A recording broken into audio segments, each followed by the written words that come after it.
Hello guys, Andrew here. Welcome back to Drew Tutorial. And in this video, I'm going to show you how to turn on or off VSync in NVIDIA Control Panel on your Windows 10 or Windows 11 computer. So in order to do this, you want to go ahead and click the Windows key in your keyboard or taskbar and simple type in NVIDIA. You will see NVIDIA Control Panel shows up, and that's if you have NVIDIA installed on your PC.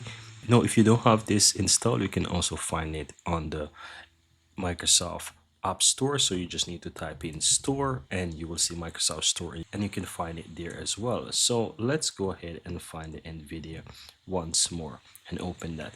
Now, once you have NVIDIA open up for the first time, like myself here, you want to go ahead and accept and agree those terms and conditions there.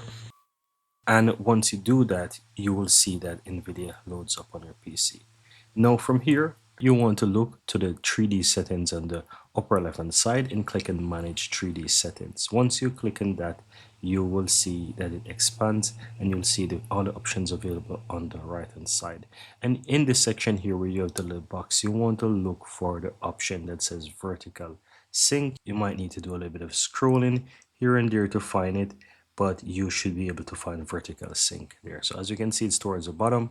Now, once you do that and click on it, once you click on it, you will have the options on the right hand side, the drop down. Click on that to expand it and you will see on or off for the VSync.